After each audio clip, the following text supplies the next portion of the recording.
I finally got around to reading Telemachus Sneezed on the flight to Munich. A touch of appropriate synchronicity, since Atlanta Hope, like the Illuminati's pet paper hanger, had an umbilical connection backward toward Clark Kent's old enemy Lothar and his festive burger's unsure god. In fact, Atlanta wrote as if she had her own diet of worms for breakfast every morning. What made it even more fan-fucking-tastic was that she was on the same flight with me, sitting, in fact, a few seats ahead of me, and to port or starboard or whatever's the correct word for right when you're in the air. Mary Lou was with me. She was a hard woman to get out of your system once you'd made it with her. John had advanced me only enough money for my own passage, so I'd hustled some Alamut Black on Wells Street to raise the extra fare for her. And then I had to explain that it wasn't just a pleasure trip. "What's all the mystery?" she had asked. "Are you CIA or a commie or something, for Christ's sake?" If I told you, I said, you wouldn't believe it. Just enjoy the music and the acid and whatever else is coming down. And when it happens, you'll see it. You'd never believe it before you see it. "Simon motherfucking Moon," she told me gravely. "after the yoga and sex you've taught me these last 3 days, I'm ready to believe anything." Ghosts? The Grand Zombie? Ugh, there you go again, putting me on, she protested. See? So it was more or less left at that, and we smoked 2 joints and hopped in a cab out to O'Hare, passing all the signs where they were tearing down lower middle-class neighborhoods to turn them into upper middle-class high-rise neighborhoods, and each sign said, "This is another improvement for Chicago. Richard J. Daley, Mayor." Of course, in the lower-class neighborhoods, they weren't tearing anything down, just waiting for the people to go on another rampage and burn it down. The signs there were all done with spray cans and had more variety. "Off the pig," "Black P. Stone runs it," "Power to the people," "Fred lives," "Almighty Latin Kings run it," and one that would have pleased Hagbard, "Off the landlords." Then we got into the traffic on the Eisenhower Expressway. Miss Doris Day, standing before Ike's picture in my old schoolroom, flashed through memory, like the ghost of an old hard-on, the flesh of her mammary. And we put on our gas masks and sat, while the cab crawled along fast enough to possibly catch a senile snail with arthritis. Mary Lou bought Edison Yerby's 70th or 80th novel in the airport, which suited me fine since I like to read on airplanes myself. Looking around, I spotted Telemachus Sneezed and decided, what the hell? Let's see how the other half thinks. So there we were at 50,000 feet, a few yards from the author herself, and I was plunged deeply into the Donner und Blitzen metaphysics of God's lightning. Unlike the lamentable Austrian monarchoid, Atlanta wrote like she had balls, and she expressed her philosophy in a frame of fiction rather than autobiography. Pretty soon, I was in her prose up to my ass and sinking rapidly. Fiction always does that to me. I buy it completely, and my critical faculties come into action only after I'm finished. Briefly, then, Telemachus Sneezed deals with a time in the near future when we dirty, filthy, freaky, lazy, dope-smoking fucking anarchists have brought law and order to a nervous collapse in America. The heroine, Taffy Rhinestone, is, like Atlanta was once herself, a member of women's liberation and a believer in socialism, anarchism, free abortions, and the charisma of Shea. Then comes the rude awakening. Food riots, industrial stagnation, a reign of lawless looting and plunder, everything George Wallace ever warned us against. But the Supreme Court, who are all anarchists with names ending in Stein or Farb or Berger, there's no overt anti-Semitism in the book, keeps repealing laws and taking away the rights of policemen. Finally, in the 5th chapter, the climax of Book 1, the heroine, poor Tuffy Taffy, gets raped 15 times by an oversexed black brute right out of the birth of a nation, while a group of cops stand by cursing, wringing their hands and frothing at the mouth because the Supreme Court rulings won't allow them to take any action. In Book 2, which takes place a few years later, things have degenerated even further, and factory pollution has been replaced by a thick layer of marijuana smoke hanging over the country. The Supreme Court is gone, butchered by LSD-crazed Mau-Maus who mistook them for a meeting of the Washington chapter of the Policemen's Benevolent Association.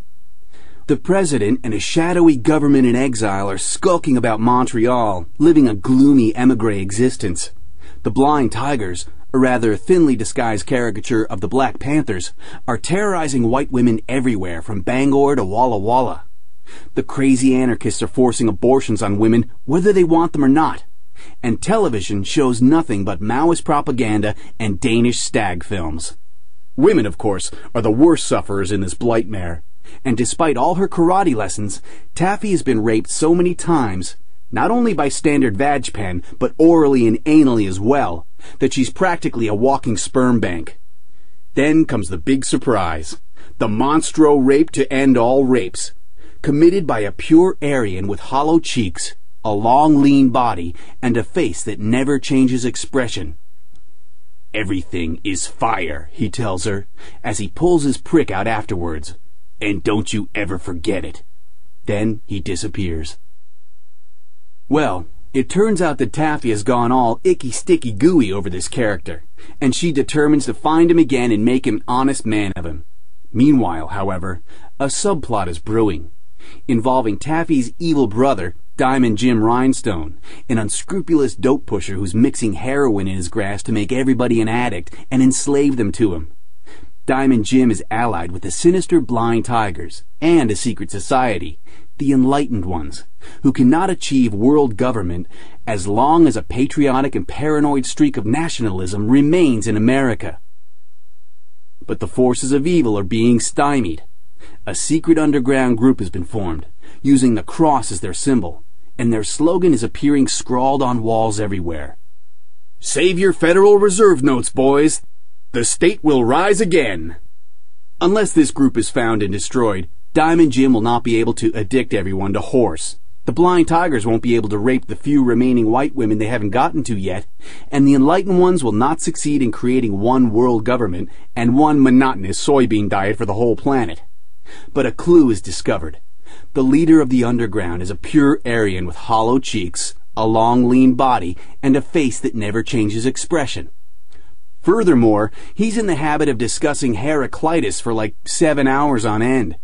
This is a neat trick because only about 100 sentences of the dark philosopher survive, but our hero, it turns out, gives lengthy comments on them. At this point, there's a major digression, while a herd of minor characters get on a Braniff jet for Ingolstadt. It soon develops that the pilot is tripping on acid, the co-pilot is bombed on Tangier hash, and the stewardesses are all speed freaks and dykes, only interested in bawling each other. Atlanta then takes you through the lives of each of the passengers and shows that the catastrophe that is about to befall them is richly deserved. All, in one way or another, had helped to create the dope grope or fucks-fix culture by denying the self-evident truth of some hermetic saying by Heraclitus. Or when the plane does a Steve Brody into the North Atlantic, everybody on board, including the acid-tripping Captain Clark, are getting just what they merit for having denied that reality is really fire. Meanwhile, Taffy has hired a private detective named Mickey Cocktails Molotov to search for her lost Aryan rapist with hollow cheeks. Before I could get into that, however, I was wondering about the synchronistic implications of the previous section and called over one of the stewardesses. "Could you tell me the pilot's name?" I asked. Namen? She replied. Ja, Gretchen. "No, not your name," I said. "The pilot's name. Namenweiser, Wingenmacher?" Wingenmacher? She repeated, dubiously. Bin Augenblick. She went away while I looked up Augenblick in a pocket German-English dictionary. And another stewardess with the identical uniform, the identical smile, and the identical blue eyes came over asking, Was wollen Sie haben? I gave up on Wingenmacher. Obviously a bad guess. Gibt mir bitte, I said, die Namen unser Fliegenmacher? I spread my arms imitating the plane. Luftfliegenmacher, I repeated, adding helpfully, how about Luftpiloten? It's pilot, not piloten, she said with lots of teeth. His name is Captain Clark. Heathcliff Clark. Danke, thanks, I said glumly, and returned to Telemachus sneezed, imagining friend Heathcliff up front there, weathering heights of sour soaring and plunging into the ocean because, as Mallory said, it's there. an Englishman piloting a Kraut airline no less, just to remind me that I'm surrounded by the paradoxical, paranoidal, paranormal parameters of synchronicity, their wandering ministerial eye. Lord, I buried myself again in Atlanta Hope's egregious epic. Cocktails Molotov, the private dick, starts looking for the great American rapist, with only one clue: an architectural blueprint that fell out of his pocket while he was tupping taffy. Cocktails' method of investigation is classically simple. He beats up everybody he meets until they confess, or reveal something that gives him a lead. Along the way, he meets an effete snob type who makes a kind of William O. Douglas speech putting down all this brutality. Molotov explains, for 17 pages, one of the longest monologues I ever read in a novel, that life is a battle between good and evil, and the whole modern world is corrupt because people see things in shades of red, orange, yellow, green, blue, indigo, violet, instead of in clear black and white. Meanwhile, of course, everybody is still mostly involved in fucking, smoking grass, and neglecting to invest their capital in growth industries. So America is slipping backward toward what Atlanta calls crapulous pre-capitalist chaos.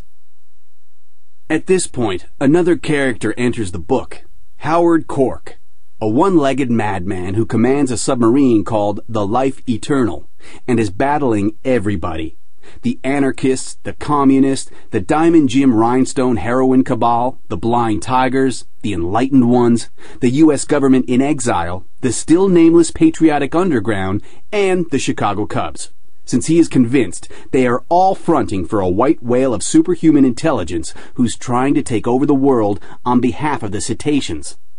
"No normal whale could do this," he says after every TV newscast reveals further decay and chaos in America, "but a whale of superhuman intelligence." This megalomaniac tub of blubber, the whale, not Howard Cork, is responsible for the release of the famous late 1960s record Songs of the Blue Whales, which has hypnotic powers to lead people into wild frenzies, dope-taking, rape, and loss of faith in Christianity. In fact, the whale is behind most of the cultural developments of recent decades, influencing minds through hypnotic telepathy.